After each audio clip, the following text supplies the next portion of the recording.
And this is WMNF Tampa. Stay tuned for True Talk.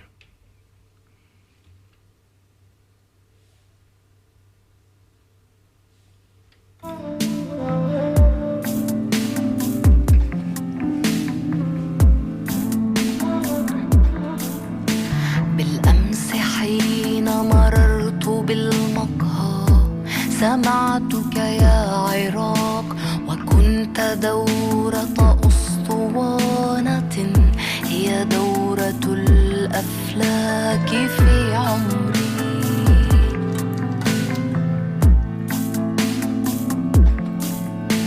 تكور لي زمانه في لحظتين من الأمان وإن تكن فقدت مكانه هي وجه أمي في الظلام وصوتها يتزلقان مع. Welcome to True Talk on WMNF 88.5. On today's show, we're going to be speaking about all these beeper and pager devices that have been exploding across Lebanon, detonated by Israel, and the other devices, 2 days in a row of attacks that have affected thousands of people, injured thousands, killed a few dozen. What does it mean for the war? And is this going to provoke a regional war? And why isn't there any outcry in the United States and in the mass media? A bit dismissive. I mean, personal devices, pagers, imagine thousands of pagers detonating at the exact same time across our country here. Surely it would be classified as a terrorist attack, but somehow when Israel carries out these things, it's a bit dismissed and excuses are made. That and your conversations, possibly if we have time, we'll take phone calls. This is True Talk on WMNF. Stay tuned. والظلام حتى الظلام هناك أجمل فهو يحتضن العراق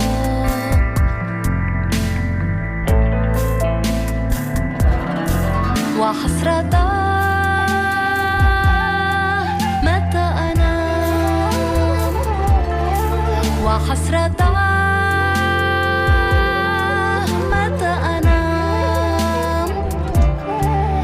فأحس أن على الوسادة من ليلك الصيفي طلا فيه عطرك يا عراق فأحس أن على الوسادة من ليلك الصيفي طلا فيه عطرك يا عراق بين القرى المتهيبات خطايا والمدن الغريبة غنيت تربتك الحبيبة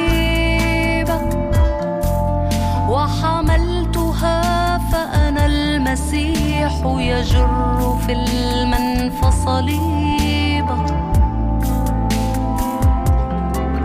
وحملتها فأنا المسيح يجر في المنفى صليبا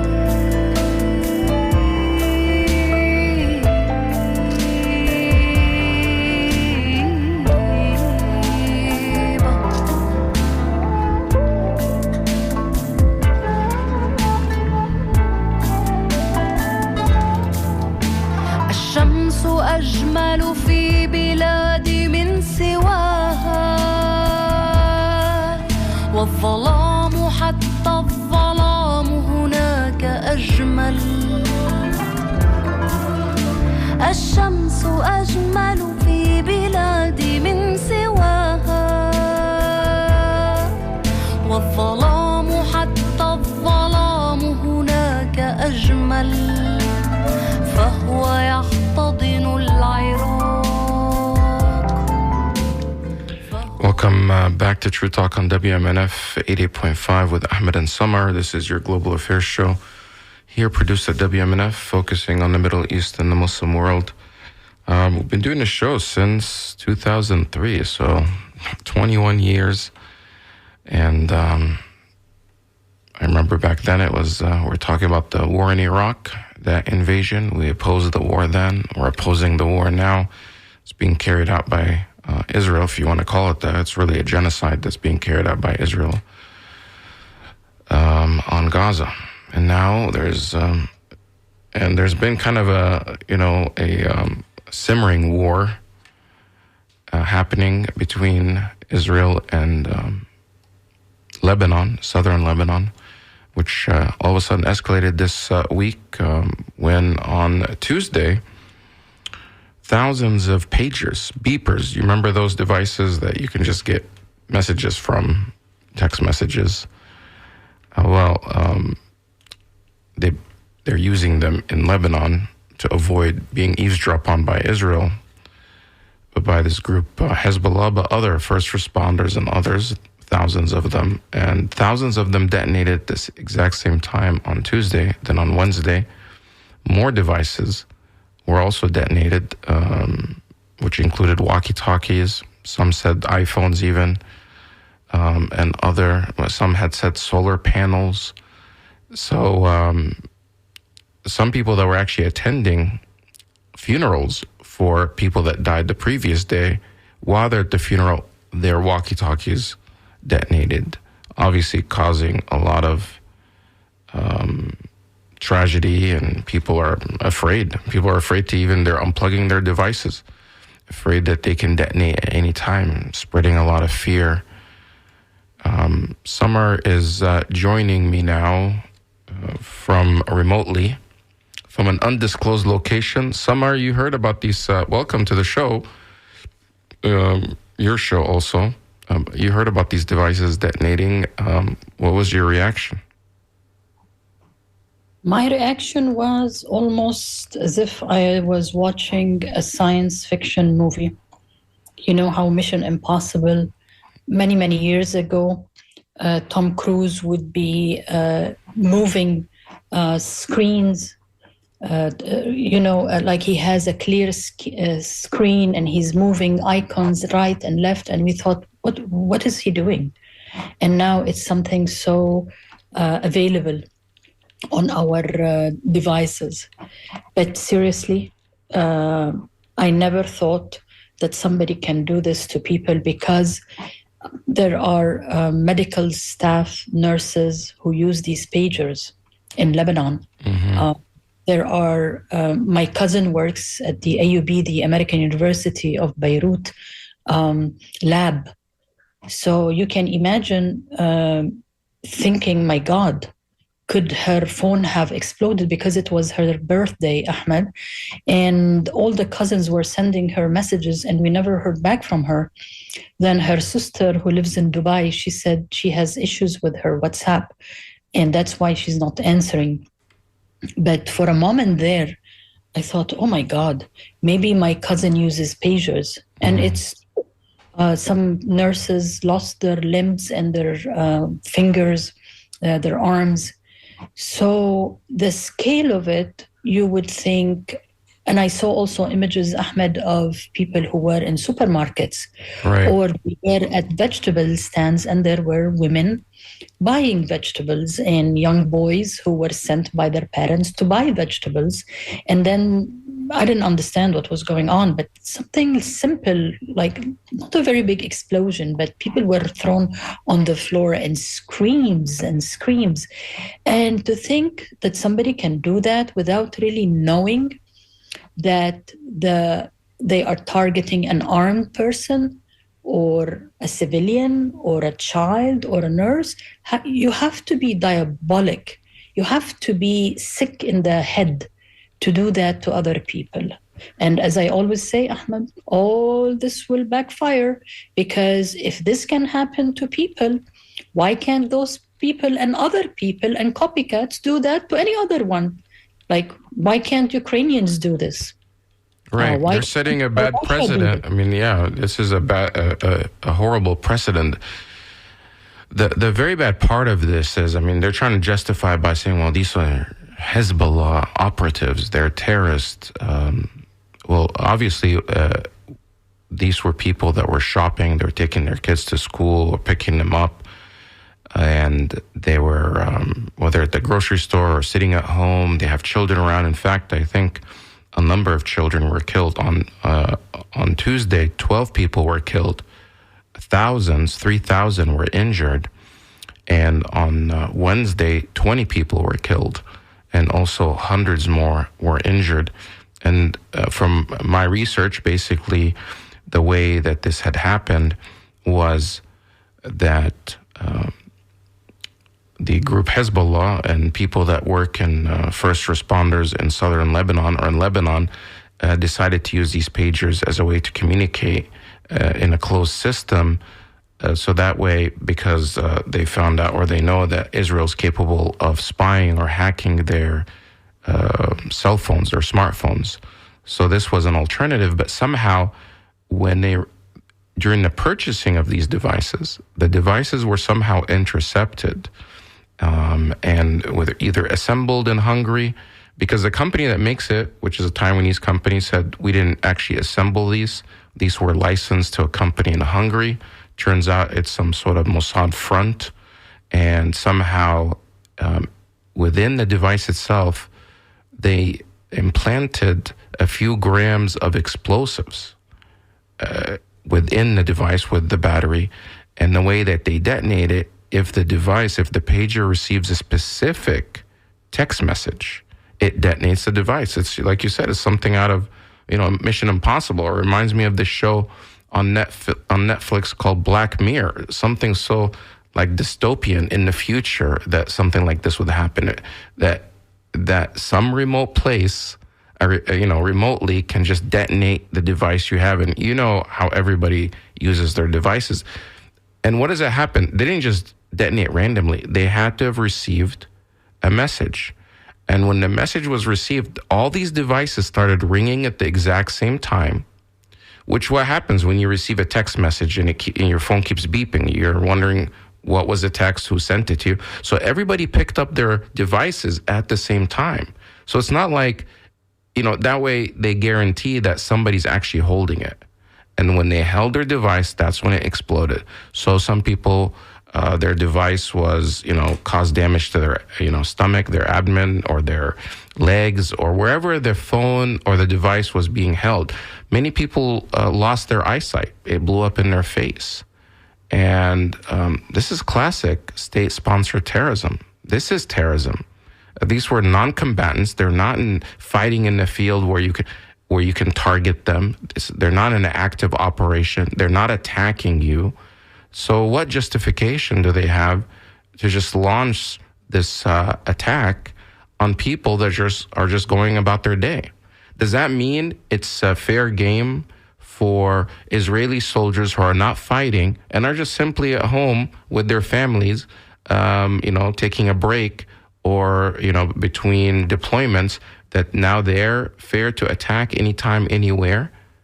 And like you said, it sets a very bad precedent. And definitely if it happened here in the United States or anywhere around the world, it would be considered a huge terrorist attack. However, somehow, because Israel is behind it, the world gives it a pass. That there's some sort of justification. And even when the State Department was asked about this, as well as the White House, National Security Council, as well as the U.S. military, they would give these vague answers. Well, we're not lawyers. We don't know if this is against the law, or we're not really sure what has happened. We're not going to comment on this. And when John Kirby, the spokesperson for the National Security Council, was asked yesterday about this, he said something like, when he was asked if the United States was aware, he said he's not going to get into it. So it seems like maybe the United States knows or had some knowledge about this. It really puts us in a bad situation. Samar, we have a special guest today. We're going to try to have them on, but are you within the Middle East and Arab Twitter and the Middle East Twitter, how are they responding to this attack, and what are they saying? They're saying that the double standards of the West is really so black and white, so obvious that people don't need to be talking about it again. Because, for instance, the Palestinians keep saying many of people who, let's say, are targeted sometimes or die in some what people call terrorist acts and what the Palestinians call resistance is actually soldiers who, like you said, if these soldiers or settlers who are armed, if they get shot or targeted by a Palestinian, regardless if they were wearing their civil clothing or they were wearing their military fatigue, this will be immediately labeled as terrorism. So with these Lebanese people, let's say that Was I muted? Sorry, there was a problem with that. Go ahead, continue. So let's say these Lebanese, half of them men were actually operatives of Hezbollah. They were not wearing their military fatigue. They were not armed. They were going about their business. Like you said, many of them were just doing shopping or in public transportation or sitting with their families and friends. So killing them is okay. They're not in a military battlefield. So that's okay. So if it's okay for them, why not okay for any military personnel who is out of his or her military clothing and are in any of our bases in the world? Yeah, obviously we don't agree that would be okay, of course but not. they But are. that's Exactly. But that's what terrorists do, and Hezbollah didn't do that. It was Israel that carried out this. So they often accuse these groups, well, they're terrorists. They don't deserve the same. But you know, Israel as a state is using these terrorism means. And when we speak to our guest shortly, we're going to be wondering, well, why is Israel doing this? Is it to provoke a wider war? Do they want to isolate, Hezbollah in Lebanon at a time, or do they want to turn attention away from what they're doing in Gaza to be able to do other things? So we're now actually joined by our special guest from Lebanon for today, Dr. Hayat Al-Hariri. She is a PhD in history and international relations, an academic and researcher. And she is in Lebanon, I'm assuming in Beirut. Welcome to True Talk. Hello, welcome. Hi. Hi, thanks. Thanks for being with us today. What's the mood like in Lebanon now, in Beirut and across the country with these waves of attacks that just took place? Yeah, definitely. What happened yesterday and the day before was something big and dangerous. And actually, the whole Lebanese population, the Lebanese were shocked about the way of the nature of the attack, because it was for the first time. We were seeing people exploding in while they are walking or shopping or getting their children from school. So it was a scary attack, and it was something for the first time in the history of the conflict with the Israeli occupation. However, I think today, after the speech of the Secretary General of Hezbollah, that yes, people are still a little bit, we should be realistic, they are still hesitant or afraid, but at the same time, they got the message of the Secretary General that the resistance is still okay and is still strong despite the severe blow, and that they will respond to this unprecedented attack as described by the Secretary General. It's so good to have you here, Hayat, but I don't in particular like why you are on our show. But anyways, this was very shocking to me because I have family in Lebanon and my cousin works at AUB, and I was really very scared for her, especially that yesterday I was telling Ahmed was her birthday and we were sending her messages. That was like early morning without me knowing what is going on in Lebanon. And we were very, very scared because she wasn't answering. And eventually she had an issue with her WhatsApp. But before we start talking about this, our listeners might not know what is Hezbollah. Hizb in Arabic means party. Allah is God. But really, can you walk us through what is Hezbollah? Especially from the perspective of Lebanon and the Arab world. If you can start with that, Dr. Hayat. Of course, Hezbollah is an official resistance group, and it is acknowledged, not only Hezbollah, the resistance act in Lebanon is acknowledged by the Lebanese constitution. And that is why Hezbollah, first of all, there are two wings for Hezbollah. There are the political wing. Hezbollah has deputies in the parliament. They have ministers in the government. They are part of the Lebanese society.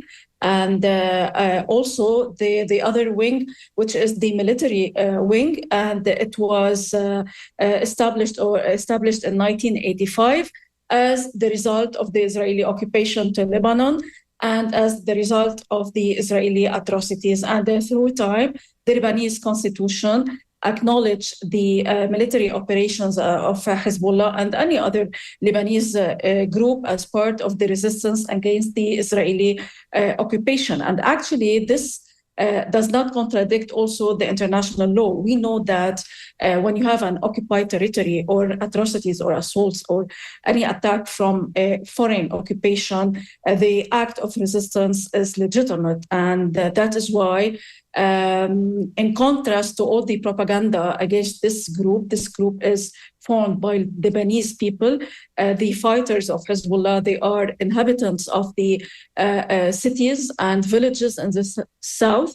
And it's not true that they are aliens as they are exposed in the Western media. They are part of the society. They are represented in the Lebanese government. And also they are known for fighting Israel since 1985. So Israel, I want you to go back also in history to 1985.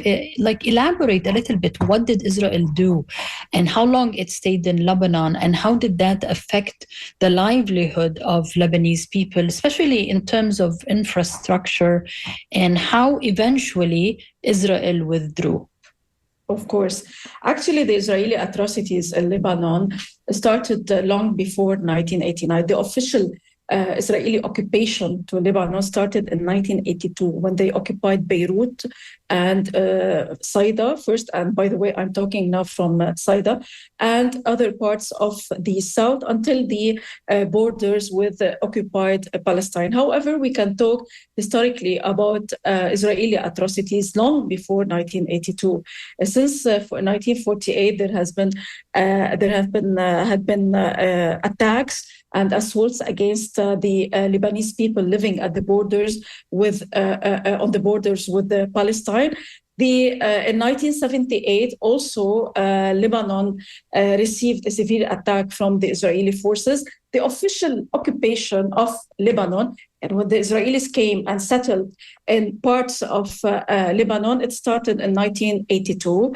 Of course, there was a number of resistance groups before Hezbollah since the 70s and the 80s, throughout the 80s also. In 1985, Hezbollah was the first group that is based on institutionalized group, if you want, that is taking the act of resisting in Lebanon along with different groups, but Hezbollah became the main resistance group. until 2000, when we liberated part of Lebanon. Because, as you know, we still have until now parts that are occupied in South Lebanon, the borders with Palestine. Definitely, the Israeli occupation throughout all this time, since 1980s until 2000, because we have another part or another era of the occupation. So since 1982 until now, I can say that most all the generations of Lebanon, they are suffering and suffered from the Israeli occupation. I remember myself, I don't live in the south on the borders, but I'm in Saida, in the middle between Beirut and the south. I still recall until now the Israeli atrocities. I cannot forget the Israeli sound of barriers that they are doing right now throughout this war, or the Israeli attacks, and the moments we couldn't sleep, we couldn't go normally to school. And before this, this is in the 90s, before the 80s and the 70s, our parents also suffered. You hardly find a person or a family in the south that who did not lost a member of their family because of the Israeli atrocities. Myself, I remember one of my uncles was killed in 1982. He was civilian. He was not enrolled in any group. He was in a shelter with his neighbors in Saida, and he was killed with 200 other people in an attack. And so many, you have so many examples in Beirut. In Beirut, as we know, in 1992, it was besieged by the Israeli forces, 1 month or more, actually 3 months. They were besieged, no water, no electricity, no food, no medical supplies. So we know what the Israeli atrocities are, and we lived the occupation. And I can tell you that all the generations in Lebanon know about the Israeli atrocities. Today, even after the liberation in 2006, we had a major war on Lebanon. Also, people were killed. The children were terrified and killed in the south and also in Beirut. And it did not stop. And even before October 7, there are some people who believe that the whole issue started on October 7. No, even in Lebanon, even before the support of the Lebanese resistance to Palestine, we had everyday violation of the international law and violation of the agreement, the indirect agreement between Lebanon and Israel regarding the end of the atrocities. We can hear the planes every day. Until now, we are not allowed to get to use the natural resources we have in the sea, because Israel is preventing us from doing so. Also, we have different parts of our land is occupied. So our story with Israel, with Israeli atrocities, is not new. It has been going on since 1948 on different levels. And now, if you ask any person in Beirut or in the mountain or in the south or whatever, in every single region, they suffered in a way or another from the Israeli atrocities. Actually, you mentioned, Dr.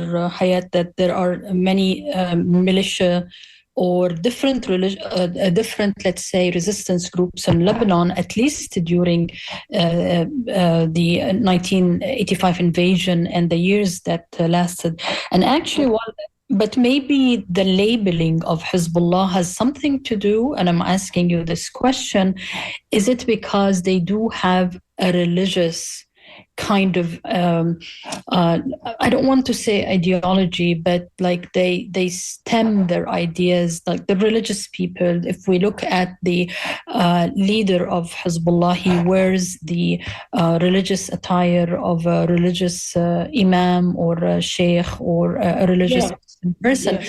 But like while I'm talking to you, I am looking now at the feed on Twitter, and this is, let me just read this. The Christian group, Junud al-Rab. I want you now to, explain to our listeners, Junud al-Rab, they are donating blood in Lebanon. Are these labeled also as a terrorist organization? Like, what is Junud al-Rab Christian group? Yeah, actually, this group is emerged a few years ago, and it is part. They reflect the internal political division, sectarian, unfortunately, division in the country, but they have nothing to do with the resistance. Ironically, no, they are not exposed or listed as terroristic groups. There is here a propaganda that every group, all the groups that are fighting Israel are listed as terrorists, but all the other militias and the groups are not. But this is the Jnoud al-Rab is something internal, and they don't have actually any until now any major military role. And as you said, yes, actually, the issue about Hezbollah, what is the difference? Before Hezbollah, we had resistance groups from different religion, Christians, Muslims, and from different sects. Because, the people who are the listeners, they know that we have in Lebanon, we are a sectarian country. We have Sunnis, Shias, Druze, Christians, and so on. All of these, they were represented in a way or another in the resistance group. What happened is that after the deterioration or the end of the Palestinian existence in Lebanon in 1982, when Yasser Arafat left Lebanon as the result of the Israeli atrocities and occupations, and as a result of the besiege of Beirut, because he wanted to try to limit the damages caused at that time.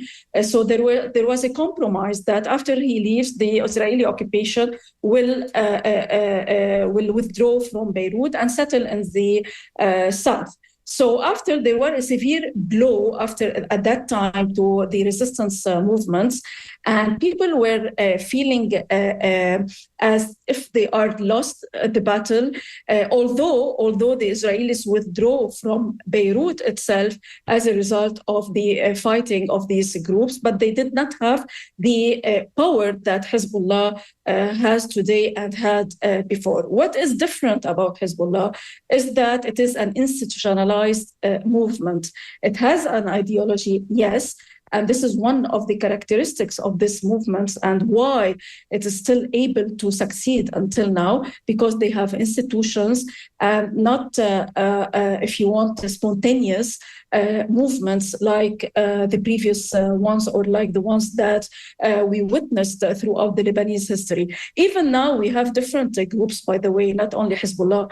In this war, a number of groups were back in fighting. However, of course, the main power and the main factor in the resistance is Hezbollah. You are talking about an ideology, you are talking about an institution, and you are talking about an experience in dealing with the Israelis, and they know how to deal with the Israelis because, as I mentioned, they are institutionalized and not just a spontaneous armed group. We have till now a number of groups, as I mentioned, but they are not that powerful and that organized as Hezbollah. And we know that Hezbollah, throughout the years, they reach a level of power that is beyond the capacity of any single movement for different reasons.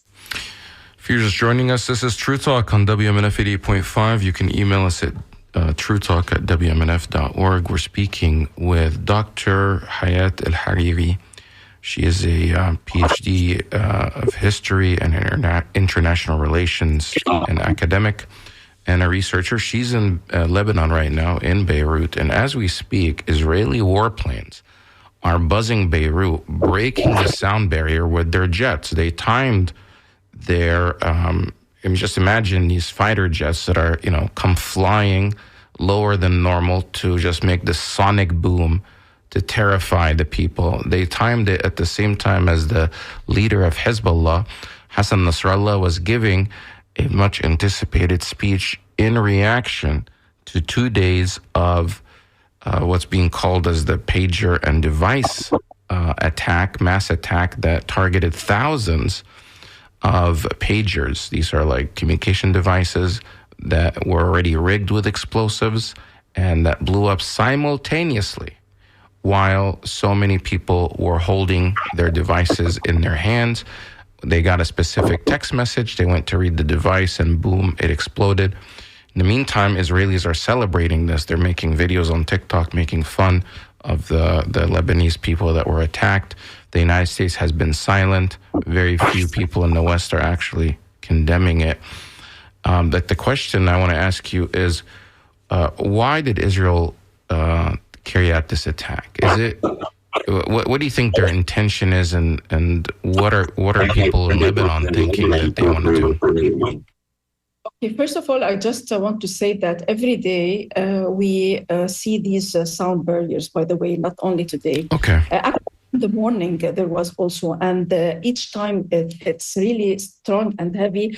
And like the attack that occurred yesterday and the day before, the Israelis, they want to terrify people. They want to send messages, in my opinion, that they are strong and that they can do whatever they want. As you said, the assault, the atrocity, the attack was something new through the devices, and people, yes, they were terrified. The message was sent actually for both of us, for the Lebanese people, with the Lebanese people, and for Hezbollah.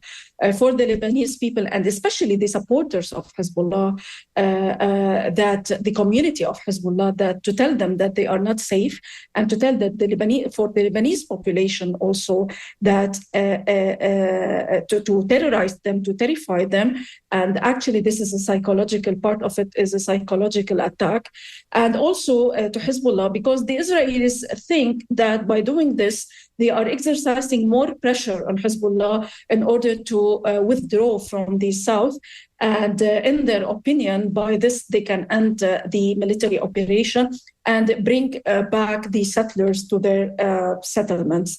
However, today, the speech of the Secretary General of Hezbollah was clear that despite this severe blow for the first time, and yes, the Lebanese people, all the Lebanese people, not only the community of Hezbollah, they were shocked, they were afraid, they were terrified.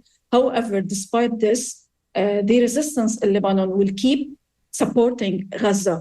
The whole issue is why we are at war today, because Lebanon is standing by Gaza. We are supporting Gaza, we are supporting Palestine, and Hezbollah is telling the Israelis and the whole international community since day one that when the war on Gaza stops, then they will stop their military operations. So it is a resistance act.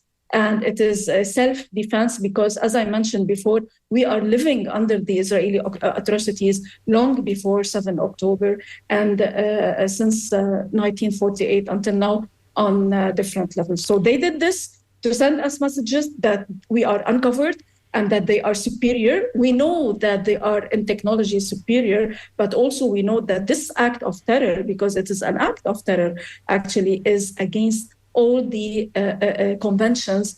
And in the Geneva Convention, actually, it is considered as war crime. So how is Hezbollah anticipated to respond? Are they going to respond? And is this going to fulfill what Israel really wants to do, is drag Hezbollah into a wider war, full-out war, where they can use it as a pretext to actually invade? And I think Nasrallah today in his speech, he dared Israel, his speech just finished minutes ago, he dared Israel to invade Lebanon in his speech. So do you think that that's what Israel wants, that Hezbollah would react so that Israel can actually do a full-scale war? Yes, this is a large part of it. We know since a month ago that Israel is trying as much as the Israelis are trying as much as they can to push, to provoke Hezbollah and to push it to make an act, a provocative act for the Israelis, in order to take it as a pretext to launch a large-scale war in Lebanon, and also as I said, to push Hezbollah to withdraw from his lands. I was just mentioning that the Hezbollah fighters are the people, the inhabitants of these cities and villages in the south. Definitely, Israel actually is lying. They do not want to stop the war in Gaza. They refuse any agreement. And according to them, I believe that they want also the war with Lebanon, because first of all, they believe that through killing and through their atrocities, they will be sending messages not only to the Palestinians and to the Lebanese, but to the whole world, that they are the strong people here and they occupy whatever land they want. And they believe that by doing so, by launching large-scale war, actually, they will be able to return the settlers to their settlements. However, this is not true. And we know that if, until now, Hezbollah is aware of the Israeli intentions. And as you mentioned today, until today, yes, he challenged Netanyahu, that he sent clear messages to Netanyahu, that if you are working or preparing to invade Lebanon, we will respond to you and we will fight you, and we are waiting for you in order to defend our lands and not to occupy as you do. It is an act of defense. And at the same time, and today, we know that there were military operations for Hezbollah in the south, because it was a message also for what happened yesterday, regarding what happened yesterday, that despite the Israeli intention and the plan to separate Gaza from Lebanon, however, the resistance is still operating and is still supporting Gaza. I believe that Hezbollah is aware of the Israeli intentions. The Israelis want a large-scale war.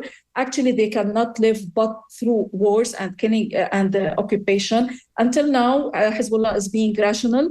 He is calculating and following a tactical war that is preventing, to a large extent, this large-scale war on Lebanon. And we have to wait and see the retaliation of Hezbollah regarding the severe blow yesterday. Finally, Hayat, I would like to ask you, we have something like 2.5 minutes. Let's say scale war starts. Do you think, we know that Israel is superior when it comes to aerial bombardment, but they cannot win just through that. Are they counting on the inside politics of Lebanon? Because we know that there are so many, like I said, it's a sectarian country, and there are so many different political leaders in Lebanon who are kind of influenced by outside regional powers that might be supportive of Israel. My question here, can Lebanon withstand a full-scale war? I'm not sure if you can hear me. There's some feedback, Samar. I'm not sure why. Your question is, can... Yeah, I got the question. Okay, yeah. Go ahead. Yeah, first of all, yes, Israel was counting actually on the Lebanese division. But yesterday and the day before, we saw a very beautiful image regarding the Lebanese population.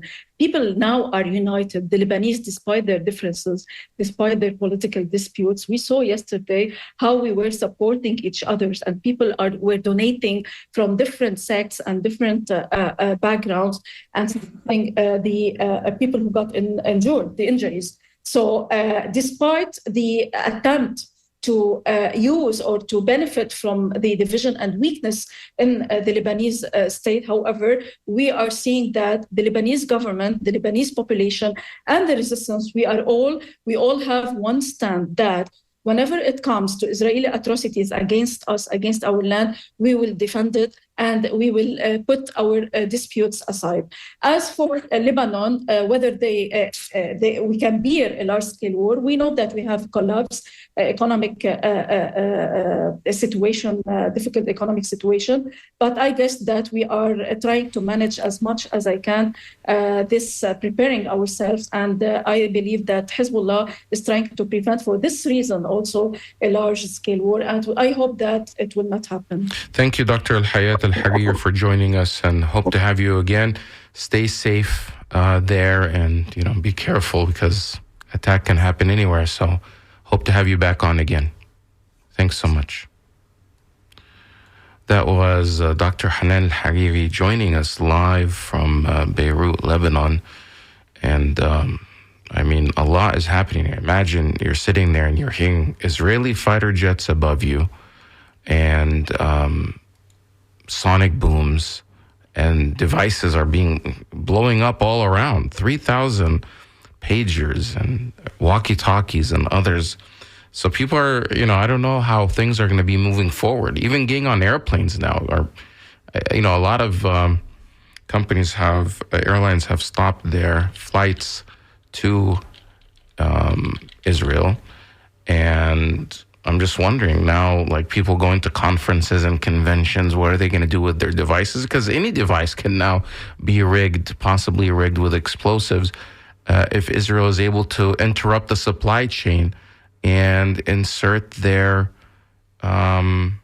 explosives within a communication device, it just seems, really audacious and, again, dystopian.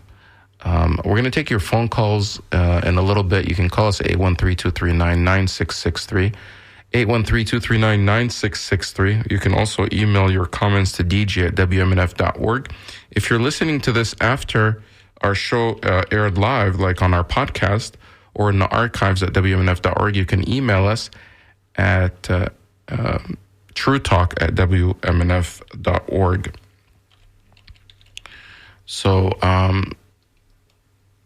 Samar will be joining us again. Or she's on now. In the meantime, I'm going to take a phone call from Solar.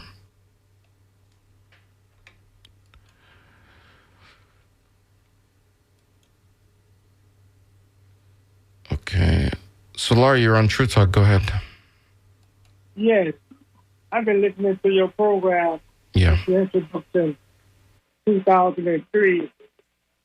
And I want to say, salute to the African Socialist People's Party for the liberation of black people, for the liberation of the Palestinians, all people who want to be liberated.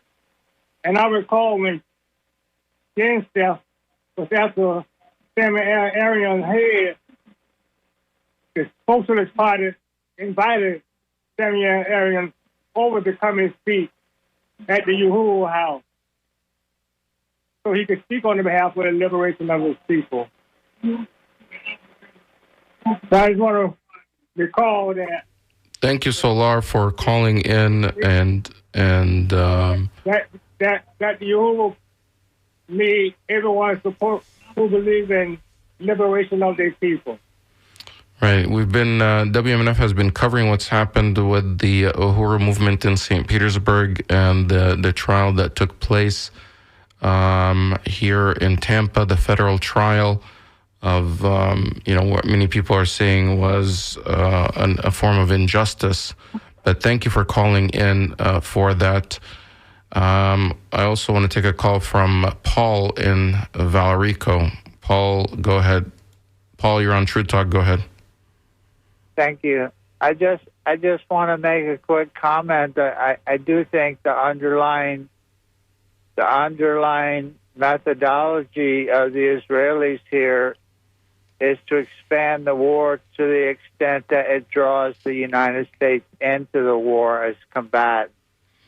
Right. Why would they want to do that? Because then the power would be overwhelming. You're suggesting like what happened in Iraq? Because many people believe that, Israel dragged the United States and, lobbied them to enter the war in Iraq. After 9/11, Iraq had nothing to do with 9/11. However, the neoconservatives around George W. Bush pushed him to invade Iraq when it had nothing to do with 9/11 or Al-Qaeda. Exactly. One thing I hold respect for George W. Bush is that when at one point the Israelis were planning attacks up the coast to Iran, and they were asking us for refueling aircraft so that they could make the journey. And George W. told him no. He said, he told the Israelis, if you attack Iran, you're on your own. And I have not heard such words from our current administration. Joe Biden. Where is Joe Biden? I mean, Joe Biden has been absent in this whole thing. I mean, it's like he said he's not going to run for another term. It doesn't mean he's going to disappear. It's like, who's running the government? He's the president. Yeah. Thank you for calling in, Paul. Samar, has Joe Biden said anything about this mass attack of the pagers? I'm glad you reminded me that the name of our president is Joe Biden, because I have no idea where he is. But Ahmed, I know we're running out of time, but I'm really in shock of our media. I want to read the headline for you. Yes, go ahead. And this is CNN. Okay, September 19th, about 11:23 a.m. This is today. Lebanon rocked by deadly walkie-talkie and pager attacks. Like by whom? Right. I saw something similar in the New York Times. Again, they say what happened and where, but it doesn't say who did it. Like what who? Like, this is the ABC of journalism.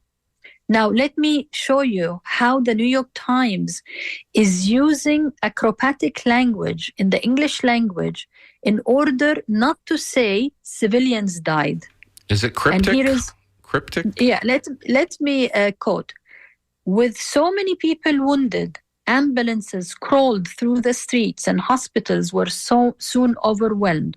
Hezbollah said at least 8 of its fighters were killed, but non-combatants were also drawn into the fray. What the heck does that mean?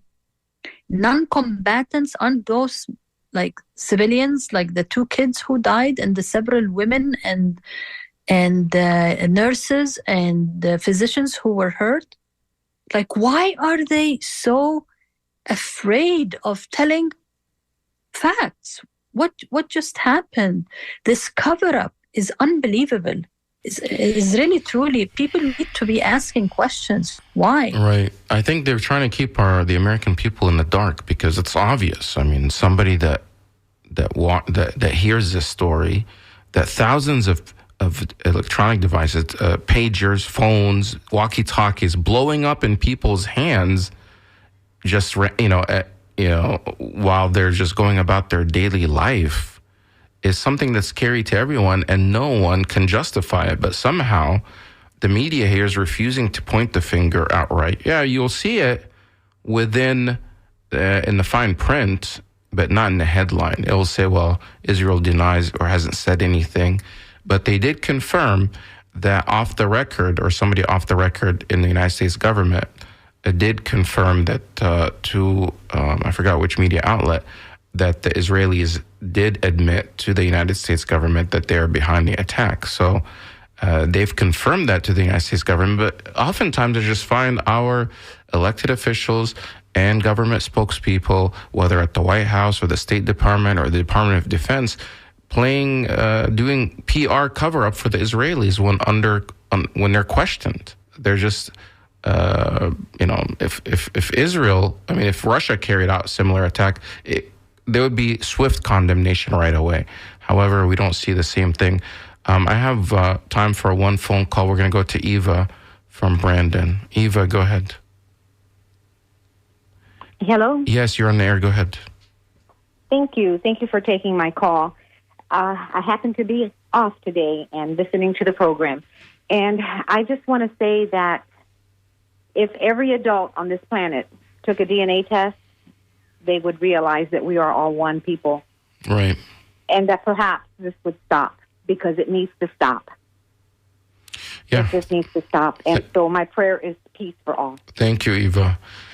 Peace is harder said than done, or easier said than done, obviously. I think the whole world knows that DNA is all interconnected and we all come from the same source, but not everybody has the same ideology. But the thing is, the very same things that Israel keeps accusing their enemies of are things that they do themselves. You find that this is something now that's trending, that keeps trending on social media, that every accusation is a confession from Israel? Samar?